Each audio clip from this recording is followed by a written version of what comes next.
Alhamdulillah wassalatu wassalamu ala Rasulillah wa ala alihi wa sahbihi wa mawalah wa la hawla wa la quwata illa billahi wa ba'du. Alhamdulillah, di malam hari ini kembali kita dipertemukan di Masjid Muhajirin. Semoga Allah subhanahu wa ta'ala senantiasa membalas yang membangunnya dan juga kita semua yang memakmurkannya. Salawat dan salam tak lupa kita curahkan kepada Rasul kita, Nabi kita Muhammad sallallahu alaihi wa ala alihi wasallam.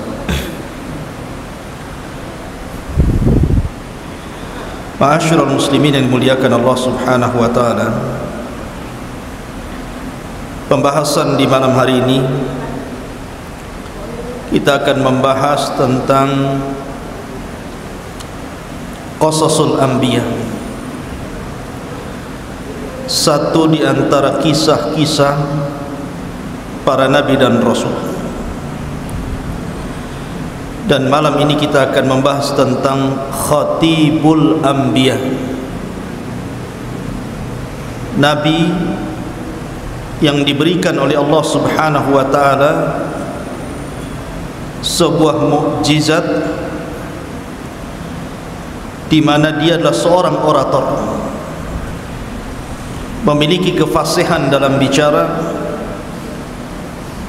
Walaupun demikian, banyak kaumnya yang kemudian masih mendustakan nabi tersebut. Dialah Nabiullah Syuaib alaihi salatu wassalam.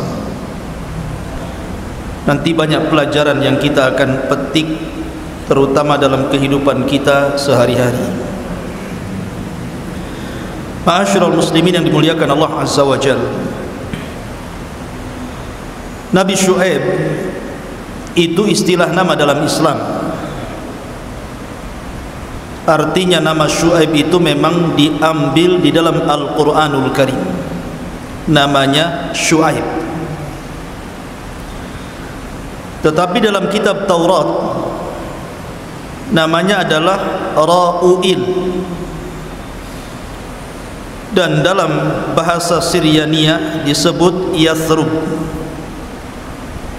Tapi kita mengambil nama tentu sesuai dengan nas Al-Quran. Nabi tersebut adalah Syuaib alaihi salatu wassalam. Dan Nabi Allah Syuaib alaihi salatu wassalam diutus setelah Nabi Lut. Artinya bahwa antara Nabi Lut dan Nabi Syuaib itu tidak ada nabi. Makanya kalau antum membaca Al-Quranul Karim, biasanya kalau setelah Allah menceritakan tentang kisah Lut, langsung menceritakan tentang kisah Nabiullah Syuaib alaihi salatu wassalam.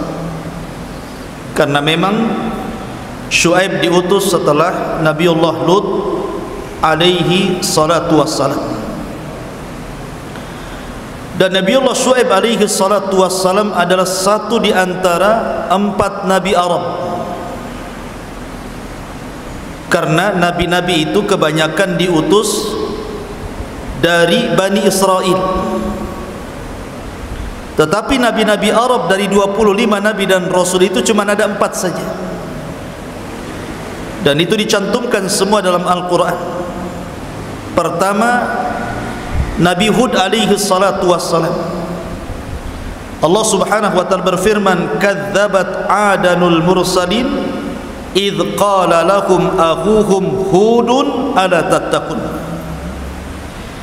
Telah mendustakan kaum Ad ketika diutus kepada mereka saudara mereka Hud alaihi salatu wassalam. Jadi yang pertama Nabi Hud diutus kepada kaum Ad. Kemudian yang kedua Nabi Saleh diutus kepada kaum Samud. Kemudian Nabi Syuaib alaihi salatu wassalam yang kita bicarakan di sini diutus kepada kaum Madian. dan Rasul kita Muhammad sallallahu alaihi wasallam diutus kepada seluruh umat manusia, jinnya dan manusianya. Adapun Ismail alaihi salatu wassalam, walaupun dia berdakwah di Arab, akan tapi bukan Nabi Arab, karena dia lahir di Palestina, kemudian dibawa oleh Ibrahim ke negeri Arab, menjadi musta'rab, orang yang bukan Arab tapi fasih berbahasa Arab. Itulah Ismail alaihi salatu wassalam. Ma'asyiral muslimin yang dimuliakan Allah subhanahu wa ta'ala, ada yang mengatakan bahwa nasab Nabi Syuaib itu katanya ibunya adalah satu di antara dua putri Nabi Lut. Jadi Lut itu kan ketika diselamatkan Allah Azza wa Jal dan negerinya dihancurkan, negeri Sodom, maka Lut diselamatkan bersama dua putrinya. Lah salah satu putrinya itu ada yang mengatakan neneknya dan ada yang mengatakan ibunya Nabi Syuaib. Itu satu pendapat. Pendapat yang lain mengatakan bahwa Syuaib itu adalah keturunan dari Ibrahim. Dan ada juga yang mengatakan keturunan sampai kepada Nabi Nuh alaihi salatu wassalam, karena dia adalah Nabi Arab. Dan Nabi Syuaib ini, ikhwatu fiddin yang dimuliakan Allah Azza wa Jalla, diutus kepada kaum yang memiliki tiga penyimpangan. Pertama, orang-orang Madyan itu mereka para penyembah Al-Aikah. Aikah itu pohon yang sangat besar. Lah pohon ini yang disembah oleh orang-orang Madyan. Mereka datang ke pohon itu, mereka minta berkah ke situ, meminta sesuatu kepada pohon tersebut. Jadi kaum Madyan itu para penyembah pohon yang disebut dengan Aikah. Makanya ada Ashabul Aikah. Kemudian penyimpangan yang kedua, orang-orang Madyan itu suka curang dalam berdagang. Mereka suka mengurang-urang timbangan, mengurang-urang takaran, mengurang-urang meteran, menipu dan zalim kepada orang-orang yang terlibat muamalah jual beli dengan mereka. Kemudian yang ketiga, mereka adalah qutta'ut taruq. Mereka adalah para penyamun, para perompak dan para perampok.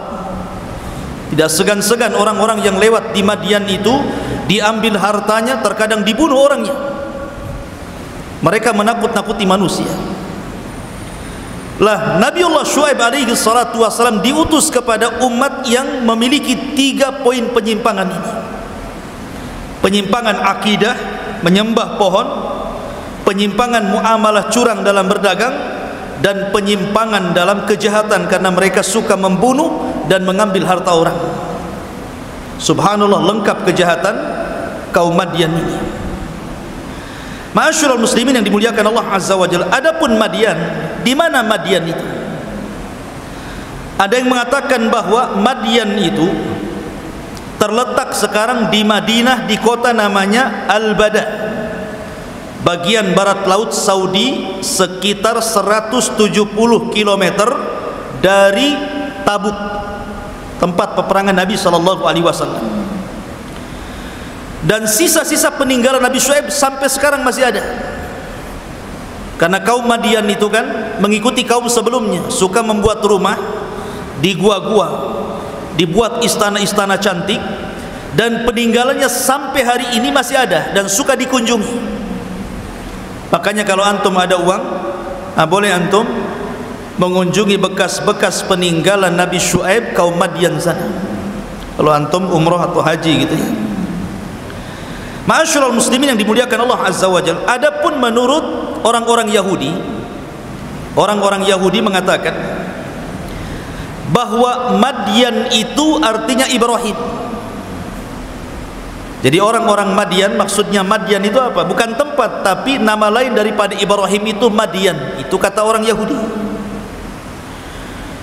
Dan Nabi sallallahu alaihi wasallam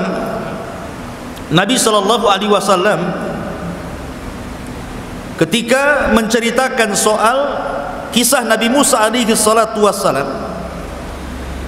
Kan Musa itu kan ketika diusir dari Mesir karena membunuh, takut dia akhirnya kemudian pergi dari Mesir, berangkat ke Madian. Lah Madian ini tempat di mana Musa bersembunyi selama 40 tahun. Dan di Madian ini pula kemudian Musa menikah dengan salah seorang putri daripada Nabi Syuaib. Walaupun dalam Islam Syuaib yang dimaksud bukan Nabi, tapi orang soleh. Tapi orang Yahudi mengatakan bahwa yang dimaksud wanita yang menikahi Musa itu ya Nabi Syuaib gitu ya. Dan memiliki keturunan. Itu kan akidahnya Yahudi. Tapi akidahnya umat Islam yang benar adalah Syuaib bukan mertuanya Nabi Musa, tapi Syuaib maksudnya mertua Nabi Musa ya orang soleh, orang biasa.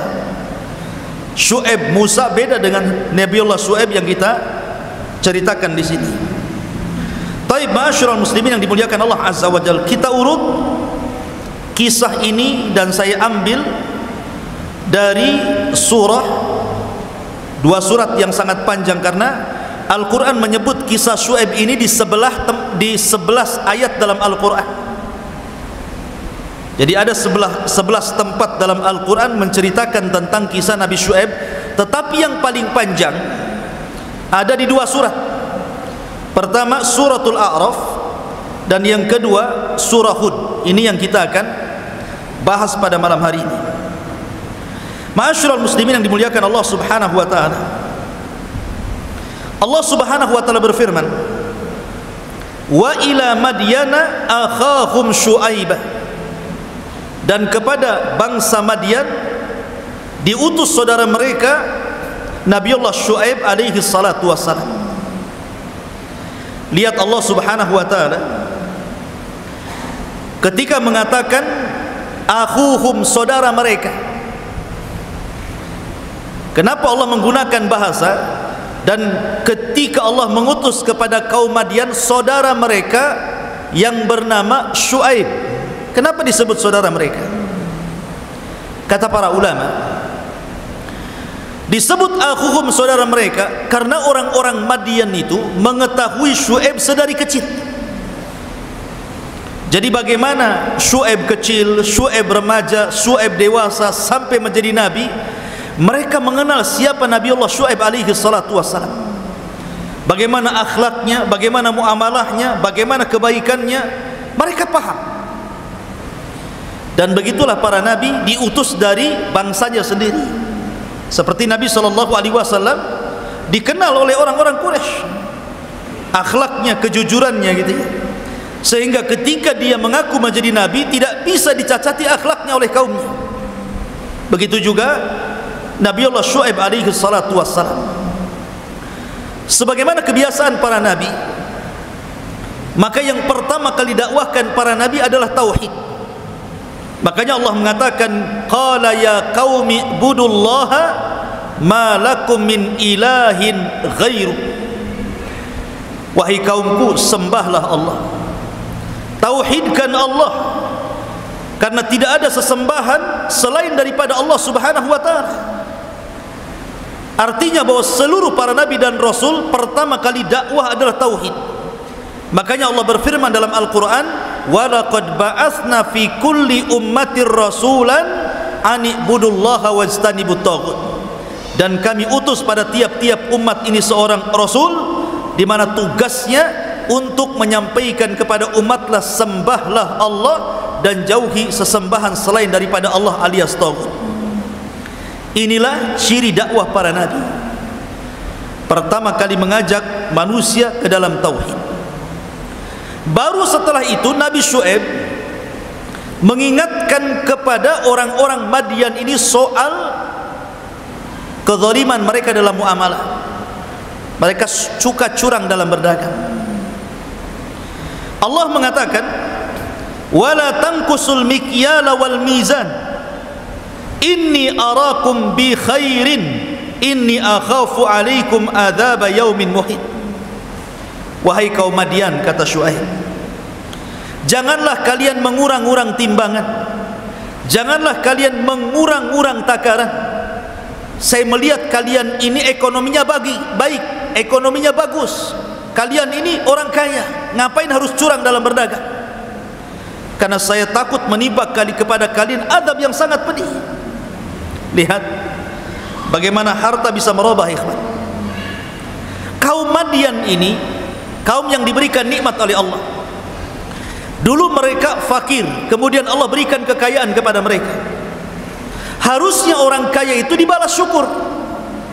Tetapi memang alat orang itu mudah melampaui batas itu adalah salah satunya harta. Makanya Allah mengatakan, kalla innal insana la yatgha an ra'ahu istaghna. Manusia itu kalau sudah banyak hartanya pasti mudah melampaui batas hidupnya. Memang begitu kaidahnya. Orang-orang kaya itu kalau mereka tidak beriman kepada Allah, tidak diberikan hidayah, maka kehidupan mereka akan melampaui batas, melanggar perintah-perintah dan tidak mau menjauhi larangan-larangan Allah Azza wa Jalla. Lihat Qarun. Qarun itu dulu kaum Musa, orangnya baik, soleh. Tapi setelah diberikan kekayaan oleh Allah Azza wa Jalla, apa yang terjadi? Dilawannya nabinya kan? Menunjukkan bahwa harta itu bisa merubah manusia. Di dalam Al-Quran ada kisah Bal'am ibn Ba'urah. Bal'am ibn Ba'urah ini seorang ulama Bani Israel. Didatangi oleh pembesar-pembesar kaumnya, kemudian diserahkan harta. Wahai Bal'am, mau harta enggak? Kalau kau ingin harta, doakan keburukan kepada Musa. Awalnya enggak mau. Oh, masa aku akan mendoakan keburukan pada seorang nabi? Enggak mau saya. Ditambah lagi hartanya, ditambah lagi, akhirnya mau dia. Seorang ulama Bani Israel kalah dengan harta. Makanya kenapa para ulama mengatakan bahwa penghuni sorga itu kebanyakan laki-laki dan orang-orang fakir. Kalau penghuni neraka itu kebanyakan para wanita dan orang-orang kaya. Memang begitu. Kenapa demikian? Karena orang-orang kaya itu hisabnya dua.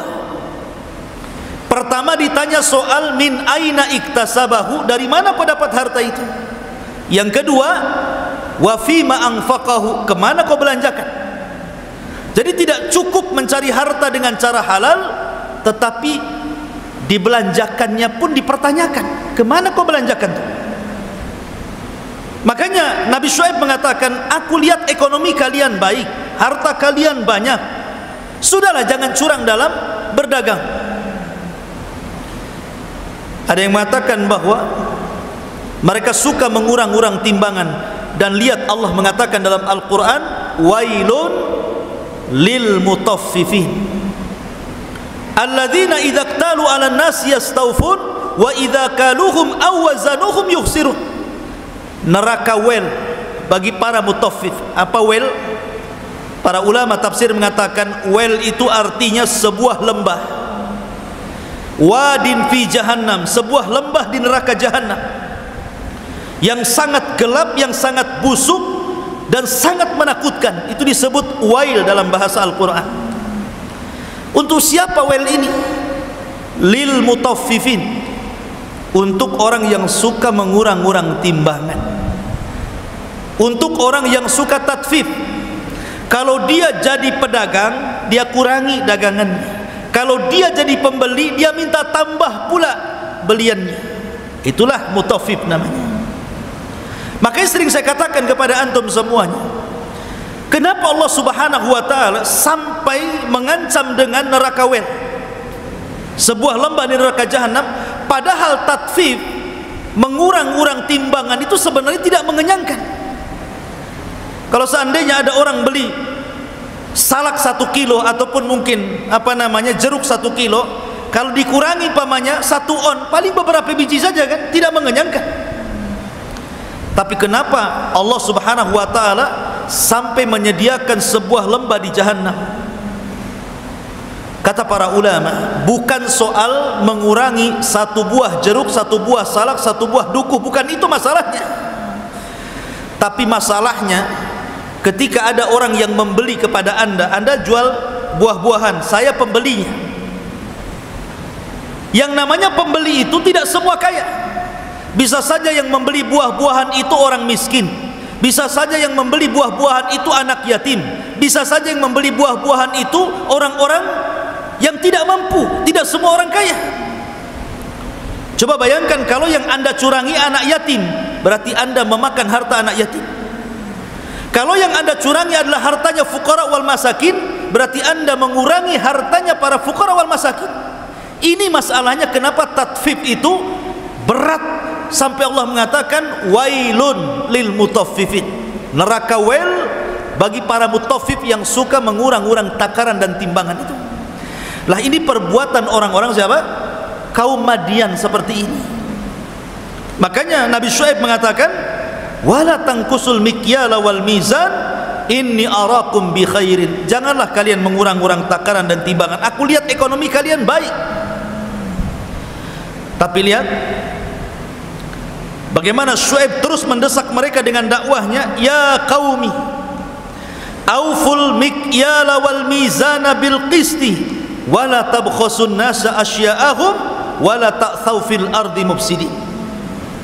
Wahai kaumku, kata Syuaib, sempurnakanlah takaran dan timbangan kalian, jangan mengurangi hak-hak manusia, dan jangan berbuat kerusakan di permukaan bumi. Karena orang-orang Madian ini, saya katakan dari awal, suka merampok, suka menjadi perampok padang pasir. Makanya Nabi Syuaib mengingatkan mereka, tolong perbaiki muamalah jual beli kalian dan jangan jadi penjahat. Lihat bagaimana Syuaib mengatakan, baqiyatullahi khairul lakum in kuntum mu'minin wa ma alaikum bihafidh. Kata Nabi Syuaib, baqiyatullah, maksudnya baqiyatullah itu begini, penghasilan walaupun sedikit tetapi berkah, bukan hasil curang, bukan hasil mengurang-urang takaran dan timbangan, atau bukan hasil rampok. Itu jauh lebih baik bagi kalian.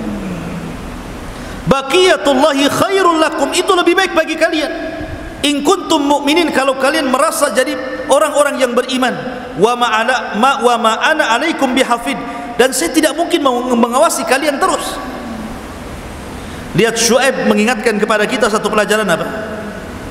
Sedikit tapi berkah jauh lebih baik dibandingkan banyak tapi tidak berkah. Terkadang ada orang kaya, banyak duitnya, saking banyak uangnya tidak tahu berapa serinya, bahkan tidak tahu berapa isi ATM-nya itu sampai banyaknya. Kalau ditanya berapa kekayaanmu, saking banyaknya bingung dia ngitungnya. Akan tetapi karena tidak berkah, hidupnya tidak merasa tenang dan selalu kekurangan. Kayaknya masih kurang saja, padahal sudah Allah berikan kekayaan yang banyak tuh. Makanya kenapa Allah Subhanahu wa taala menyindir orang-orang yang seperti ini, jama'a malahu wa addadah yahsabu anna malahu akhladah. Kalau orang sudah mulai mengumpulkan harta, pasti menganggap dirinya akan kekal, nggak mati-mati itu, sehingga merasa kurang terus. Tetapi sedikit, yang penting berkah, pasti hidupnya akan tenang. Kemudian setelah Syuaib memberikan dakwah seperti ini, disuruh untuk mentauhidkan Allah, kemudian jujur dalam berjual beli, kemudian jangan jadi penjahat yang suka merampok, kemudian juga Nabi Syuaib mengingatkan bahwa hasil yang sedikit berkah itu lebih baik dibandingkan hasil banyak tapi tidak berkah. Bukannya nasihat ini diterima oleh kaumnya, ikhwan, justru kaumnya malah melunjak. Kaumnya Nabi Syuaib ini justru marah mereka kepada Syuaib. Apa kata kaumnya ini?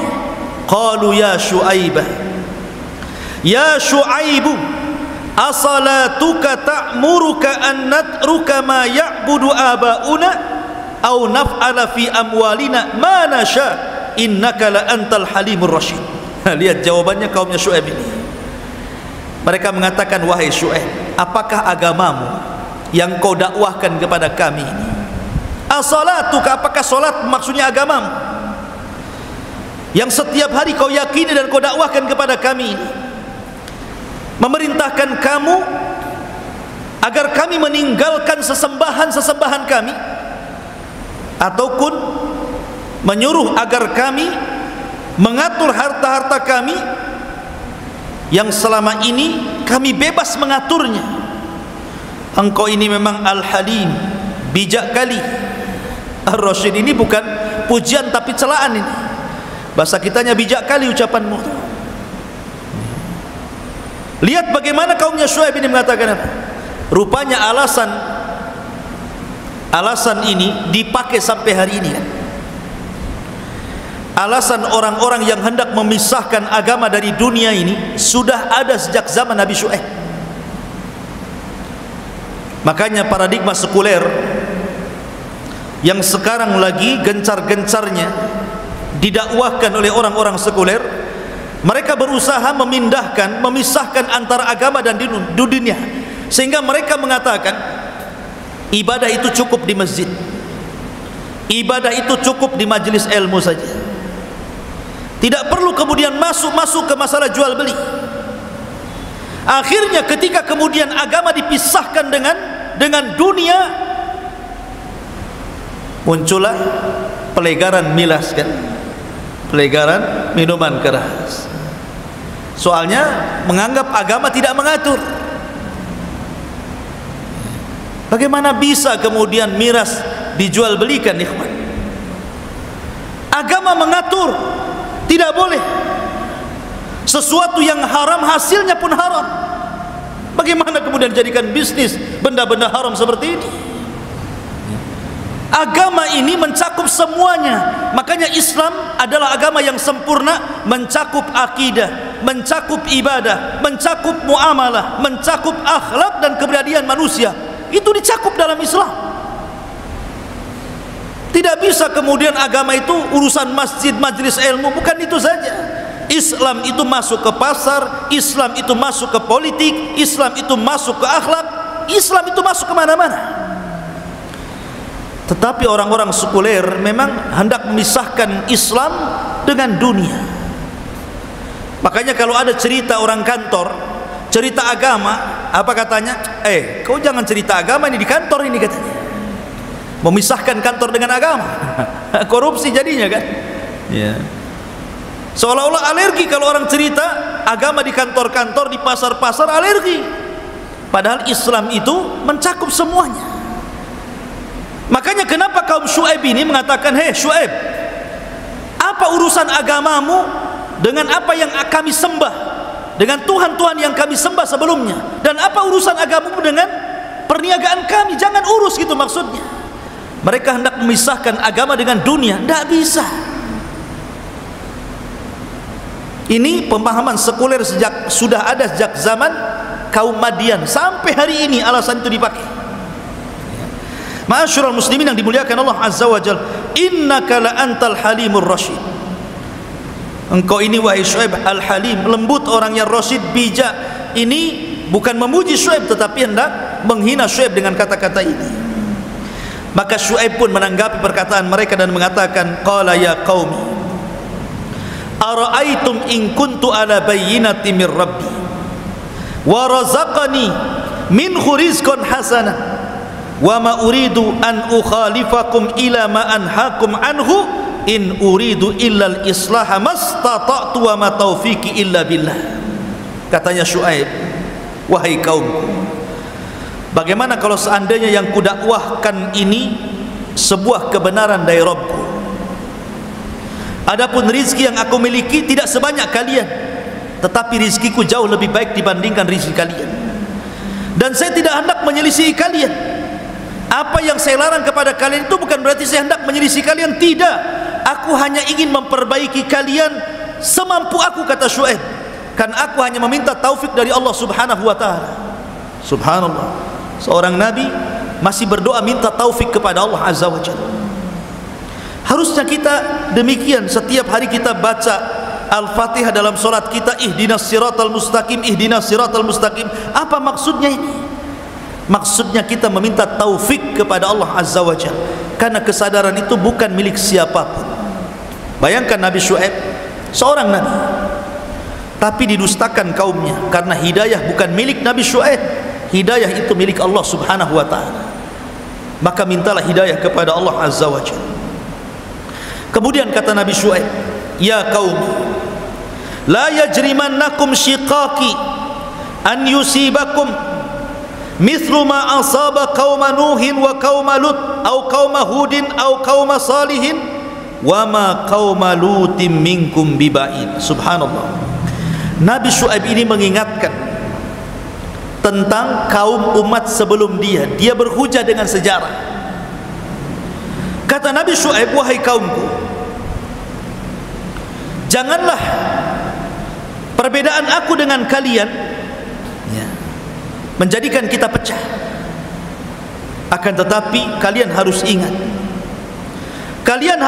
wahai kaumku, ma asaba kaum Nuh, apa yang terjadi dengan kaum Nuh ketika mereka melanggar nabi-nabi mereka. Apa yang terjadi? Allah kirim banjir besar kepada mereka, tidak tersisa satu jiwa kecuali mati, dan yang selamat hanya di perahu Nuh alaihi salatu wassalam.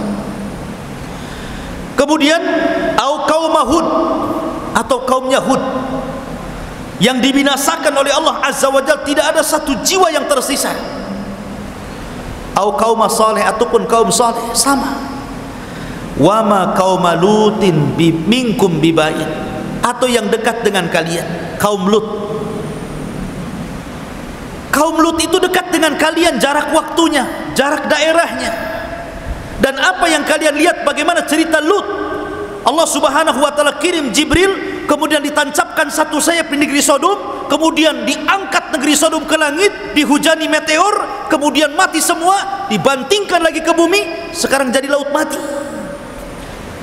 Maksudnya begini, kaum Lut loh nggak jauh dari kalian, baik tempat ataupun waktu. Apa kalian ingin seperti mereka?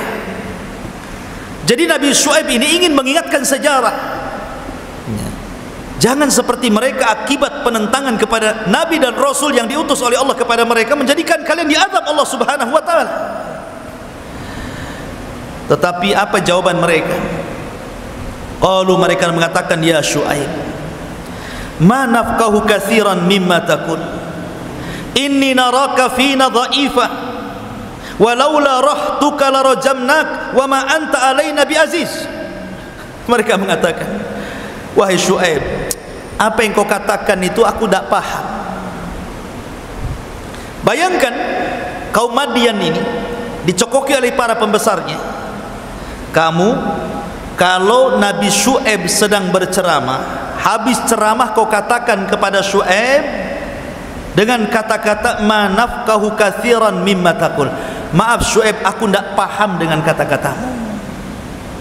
Seandainya saya berceramah seperti ini, kemudian saya selesai ceramah, antum ngomong Ustaz dan tidak paham ceramah antum, nanti saya ceramah di masjid mana lagi, kata orang masjid itu, saya tidak paham Ustaz apa antum yang katakan.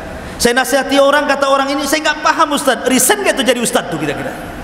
Bisa jadi resign nih kan? Coba Nabi Syuaib diuji oleh kaumnya seperti itu. Jadi setiap dia ngomong, kaumnya mengatakan, saya tidak paham maksud kamu itu, saya tidak paham maksud kata-kata kamu itu. Subhanallah, sabarnya Nabi Syuaib, ikhwan. Walaupun kaumnya mengatakan seperti itu, tetap saja dia berdakwah. Kemudian mereka mengatakan, wa inna lanaraka fina dha'ifa, aku lihat engkau ini lemah, kau ini enggak berharga di antara kaum Madian, wahai Syuaib. Kemudian mengatakan, laula rahtuka, kalau bukan karena kabilahmu, wahai Syuaib, sungguh engkau sudah kami galikan tanah, kau tanam di situ, kurajam engkau sampai mati. Ketika Allah mengatakan perkataan mereka, kalaulah bukan karena kabilah, menunjukkan bahwa Nabi Syuaib itu dipandang di kabilah, karena dibela masalahnya. Kalau bukan karena kabilah, sudah kurajam kamu, sudah kubunuh kamu, bahasanya seperti itu. Tapi lihat para nabi sabarnya. Kemudian Nabi Syuaib mengatakan, ya qaumi, arahti a'azzu alaikum minallah, wattakhadtumuhu wara'akum dhihriyan inna rabbi bima ta'maluna muhit. Wahai kaumku, apakah kabilahku jauh lebih mulia dibandingkan Allah Azza wa Jalla sehingga kalian takut dengan kabilahku? Maknanya terserah kalianlah apa yang kalian akan lakukan kepadaku. Kemudian ya qaumi malu ala makanatikum inni amil saufa ta'lamuna man ya'tihi adzabun yukhzihi wa man huwa kadzibun wartaqibu inni ma'akum raqib. Di sini Syuaib karena sudah mulai dapat perlawanan dari kaumnya, sudah ada ancaman hendak dibunuh, kemudian sudah mulai mereka pun mengejek Nabi Syuaib alaihi salatu wassalam, maka Syuaib alaihi salatu wassalam hanya memberikan peringatan kepada kalian, kalau kalian terus menerus seperti ini akan datang azab kepada kalian. Apa azabnya? Kata para ulama, azab yang ditimpakan kepada kaum Madian ini aneh karena banyak jenisnya. Pertama, Allah Subhanahu wa ta'ala hentikan angin selama 7 hari. Tidak ada angin sama sekali, tidak ada hawa. Anda bisa bayangkan, kalau tidak ada oksigen, apa yang terjadi? Megap kita hidup, bukan 1 jam 2 jam. Makanya lihat orang-orang yang kekurangan oksigen di rumah sakit itu sampai ada tabung oksigen itu untuk bantu supaya pernapasannya lancar kan.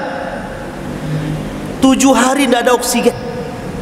Allah hentikan angin kepada kaum Madian, tidak ada angin sama sekali.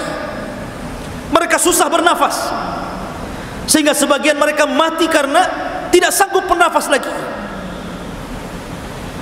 Kemudian yang kedua, Allah Subhanahu wa ta'ala kirim cuaca ekstrim, harun syadid, panas yang luar biasa. Coba Anda bisa bayangkan, sudah tidak ada angin, panas luar biasa cuacanya. Gimana tuh rasanya tuh? Makanya seluruh kaum Madian tersiksa, mereka betul-betul tersiksa karena panas yang luar biasa, angin sudah tidak ada. Sebagian mereka menggali lubang di bawah rumah mereka, kononnya supaya mereka mendapatkan hawa dingin di lubang-lubang itu. Sebenarnya mereka sedang menggali kuburan mereka sendiri. Mereka masuk ke lubang itu tetap juga panas. Kemudian setelah itu tiba-tiba Allah Subhanahu wa ta'ala kirim awan yang sangat pekat hitam berbayang. 7 hari tidak ada angin, kemudian panas yang bersangatan, tiba-tiba melihat awan. Maka seluruh kaum Madian keluar, mulai orang tua, anak muda, laki-laki, perempuan, anak-anak, semua keluar dari rumah mereka. Mereka mengarah kepada awan hitam itu, mau meminta perlindungan supaya minimalnya ngurangi panas. Ketika sudah berada di bawah awan itu, satu kabilah Madian itu berada di awan itu, apa yang terjadi? Rupanya di balik awan itu Allah Subhanahu wa ta'ala kirim halilintar, percikan-percikan api, dan api itu menembak setiap orang yang ada di bawahnya. Tidak ada satupun tersisa kecuali Allah Subhanahu wa ta'ala binasakan semuanya. Cukup sampai di sini? Tidak. Allah Subhanahu wa ta'ala mengutus Jibril alaihi salatu wassalam. Kemudian Jibril berteriak dengan sekali teriakan, maka teriakan Jibril membinasakan orang-orang yang tidak ada dalam naungan awan itu, yang berada di rumah-rumah mereka yang tidak keluar, sehingga membinasakan semua kaum Madian, baik yang di bawah awan, baik yang di dalam rumah, baik yang ada di gua, semua mati. Cukup sampai di sini? Tidak. Allah Subhanahu wa ta'ala kirim rajfah, gempa yang sangat hebat, sehingga bangunan-bangunan Madian roboh rata dengan tanah, dan tidak tersisa kecuali sedikit bangunan yang sekarang menjadi bukti bahwa kaum Madian itu pernah ada dan diceritakan dalam Al-Quranul Karim. Lihat bagaimana azabnya luar biasa. Makanya Allah Subhanahu wa taala berfirman, fa akhadathumur rajfatu fa asbahu fi darihim jathimin. Maka Allah Subhanahu wa taala kirim gempa yang sangat besar dan mereka pun menjadi bangkai-bangkai di rumah-rumah mereka. Dalam ayat yang lain, fa akhadathhumus sayhatu, maka dikirimnya kepada mereka suara yang memekak dari suara Jibril, fa asbahu fi darihim khamidin, maka bergelimpangan di rumah-rumah mereka sendiri menjadi bangkai. Begitulah ikhwatu fiddin yang dimuliakan Allah Azza wa Jal, kisah kaum Madian. Dari sini banyak pelajaran yang kita bisa petik, ikhwan. Dan ada yang mengatakan bahwa setelah itu Nabi Syuaib diselamatkan oleh Allah Azza wa Jalla dan kaumnya. Kemudian Nabi Syuaib pun meninggal dunia. Ada yang mengatakan dikuburkan di sekitar dari Nadwah di sekitar Mekah. Ada yang mengatakan di kabilah Bani Sahmin di sekitar Ka'bah. Syuaib dikebumikan di situ ketika menyelamatkan dia dan orang-orang yang beriman. Apa yang bisa kita petik pelajaran dari kisah Syuaib ini, ikhwan? Satu, bahwa apapun dosa pada hari ini dan apapun musibah yang terjadi pada hari ini, semua adalah warisan umat terdahulu. Dosa-dosa yang hari ini dilakukan manusia itu warisan umat terdahulu, dan azabnya juga sama warisan umat terdahulu. Kalau di zaman Nabi Syuaib terkenal dengan kecurangan dagang, maka lihat hari ini banyak orang-orang yang curang dalam berdagang. Makanya Nabi SAW mengingatkan orang-orang muhajirin dan mengatakan, walam yang kusul mikyala wal mizan, tidaklah umatku, kata Rasul, mereka mulai mengurangi takaran dan timbangan, illa ukhidu bis sini wa syiddatil ma'unati wa jawri sultan alaihi, kecuali akan ditimpakan kepada mereka paceklik yang berkepanjangan, susah ekonomi, dan kezaliman penguasa. Lihat, satu dosa azabnya 3. Satu dosa azabnya 3. Dosanya cuma satu, curang dalam ekonomi, suka mengurang-urang takaran, suka mengurang-urang timbangan, melakukan kezaliman dalam jual beli, melakukan muamalah riba dalam jual beli. Jadi dosanya hanya penyimpangan dalam bab jual beli saja. Tapi lihat Allah Subhanahu wa taala menghukum, kata Nabi SAW, dengan 3 azab. Illa ukhidu bis sinin, pertama akan ditimpakan kepada mereka paceklik yang berkepanjangan. Walaupun turun hujan, tidak akan berkah, karena hujan itu hanya memberi minum para hewan-hewan ternak, bukan untuk manusia. Yang kedua, wasyiddatil ma'unah, disulitkan ekonomi. Lihat hari ini orang cari kerja susah, pengangguran di mana-mana. Maka salah satu penyebab susahnya ekonomi dan pengangguran di mana-mana karena banyaknya orang yang curang dalam jual beli. Yang ketiga, wa jawru sultani alaihim, Allah kuasakan pemimpin yang zalim yang akan memimpin kalian. Tiga-tiganya kita rasakan hari ini, kan? Paceklik yang berkepanjangan, walaupun ada hujan jadi banjir, bukan jadi berkah. Ekonomi mulai susah, rakyat kecil menjerit.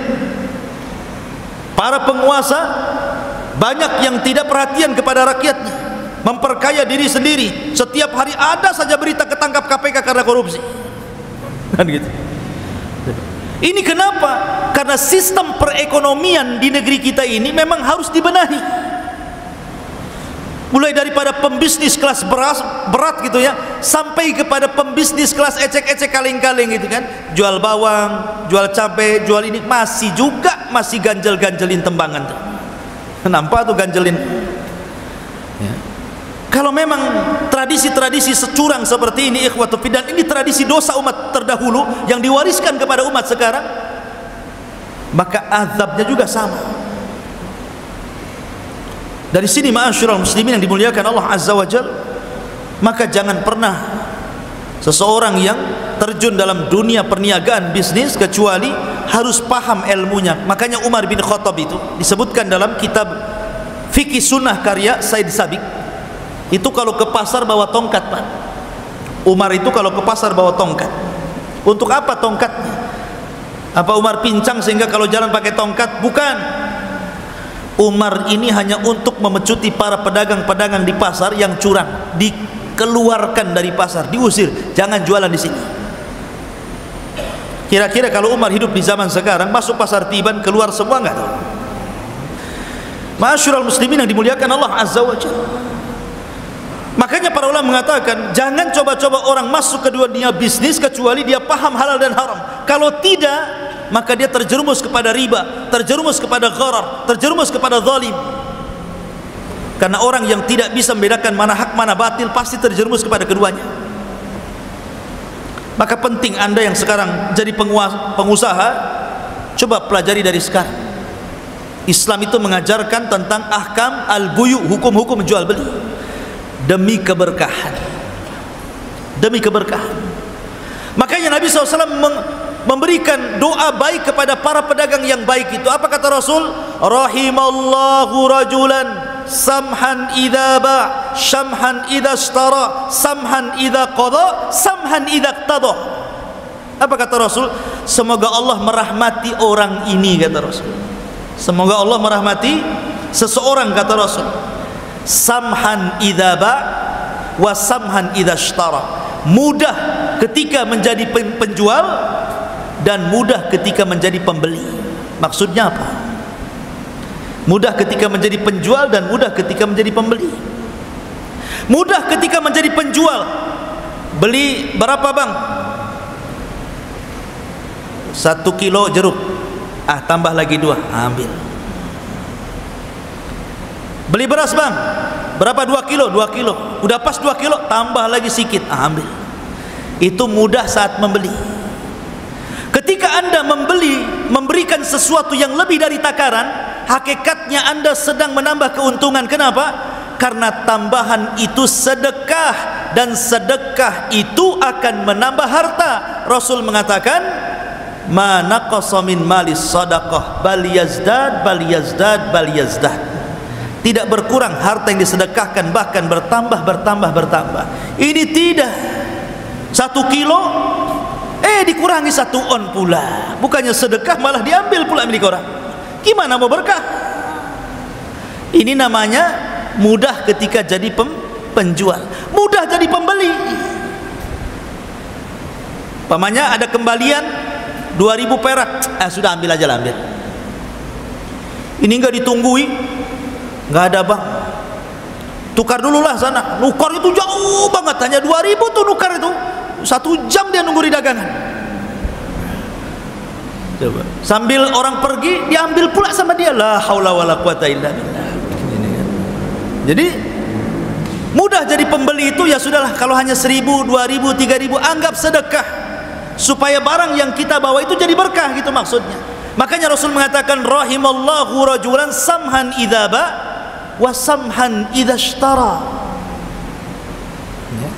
Begitu Islam mengajarkan dalam jual beli, dimudahkan, gitu maksudnya. Makanya ketika Nabi SAW membuka pasar di kota Madinah, ketika Rasul hijrah ke Madinah, pasar dikuasai siapa? Dikuasai orang Yahudi.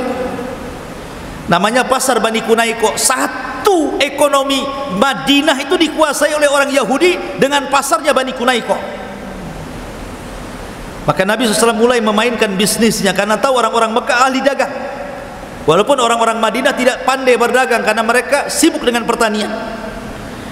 Mulailah Rasul melirik membuat pasar sendiri, karena orang-orang Yahudi suka curang dalam dagang. Maka Rasul mulai menerapkan bagaimana siasah politik syar'i dalam bab jual beli. Diterapkan sama Rasul jual beli bagaimana secara Islam.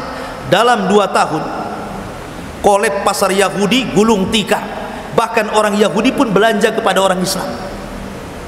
Begitu. Itulah ekonomi Islam. Ekonomi Islam. Tapi sekarang siapa yang megang ekonomi? Bukan orang Islam. Bahkan orang Islam pun mengikuti gaya kapitalis kan begitu, mengikuti gaya-gaya nggak jelas gitu. Coba kalau seandainya setiap para pedagang muslim itu menerapkan ajarannya, kolab itu pasar-pasar orang kafir itu. Ma'asyiral muslimin yang dimuliakan Allah Azza wa Jalla. Ini faedah yang pertama. Faedah yang kedua, siapapun yang melanggar aturan agama yang dibawa Nabi sallallahu alaihi wasallam dan nabi-nabi sebelumnya, maka ada akibat yang akan diterimanya. Lihat kaum Madian dikirim azab yang luar biasa. Maka begitu juga orang-orang yang berusaha menyelisihi nabinya, cepat ataupun lambat pasti akan Allah turunkan azab kepada mereka. Makanya sering saya contohkan, di zaman Nabi sallallahu alaihi wasallam ada orang yang makan tangan kiri di hadapan Rasul. Kata Rasul, "Kul biyaminik," makan dengan tangan kanan. Orang ini belum mencoba, ngomong pula di hadapan Nabi, "Mastata'tu ya Rasulullah," aku tidak bisa wahai Rasul. Belum dicoba sudah bilang nggak bisa, padahal yang nyuruh makan tangan kanan adalah Nabi. Maka Rasul mengatakan, "Idzan mastata'ta abada." Kalau begitu kau tidak bisa mengangkat tanganmu selamanya. Didoakan Nabi seperti itu, tangannya langsung lumpuh. Lihat doa seorang Nabi. Dari sinilah maka Allah Subhanahu wa taala mengatakan, "Falyahdharil ladzina yukhalifuna an amri an tusibahum fitnah aw yusibahum adzabun alim."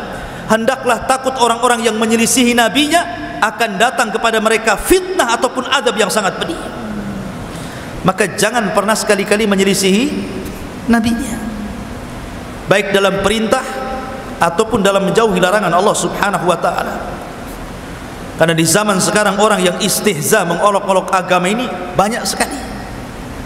Banyak sekali. Karena kejahilan mereka tentunya. Ma'asyiral muslimin yang dimuliakan Allah Azza wa Jalla. Dan yang terakhir dari kisah Nabi Syuaib alaihi salatu wassalam, seorang orator, kesabaran Syuaib dalam berdakwah. Lihat, padahal dia dihadapkan kepada kaum penyimpangan dalam akidah, penyimpangan dalam bab muamalah, bahkan penyimpangan dalam bab akhlak, tetapi Syuaib sabar. Makanya kenapa Nabi sallallahu alaihi wasallam difirmankan Allah Azza wa Jalla, "Wasbir kama sabara ulul azmi minar rusul." Sabarlah engkau wahai Muhammad sebagaimana para rasul itu sabar. Karena dalam mendakwai orang itu macam-macam karakter orang itu.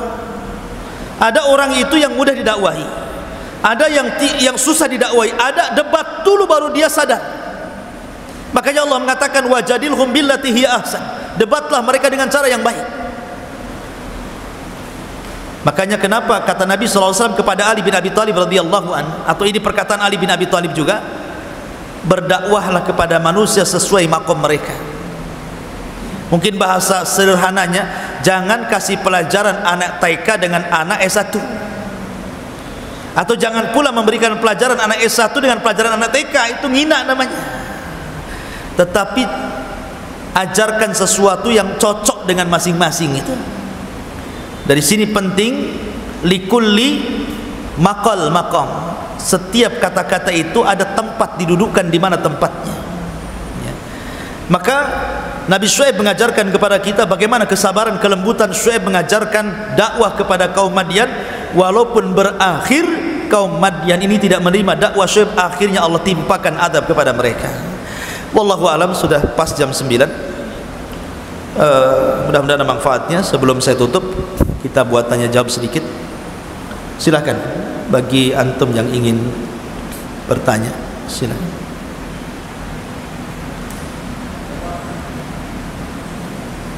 Iya, silakan.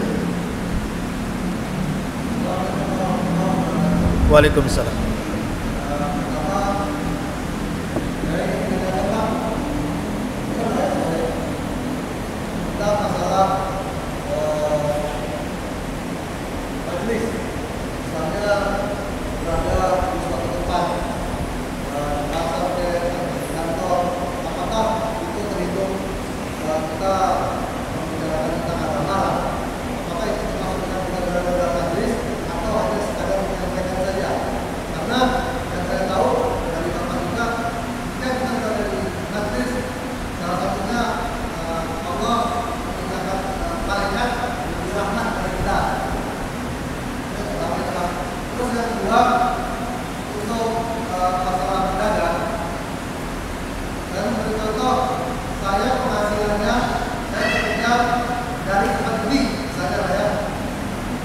pastinya saya bekerja menyambung mesin-mesin tempat uji gitu ya.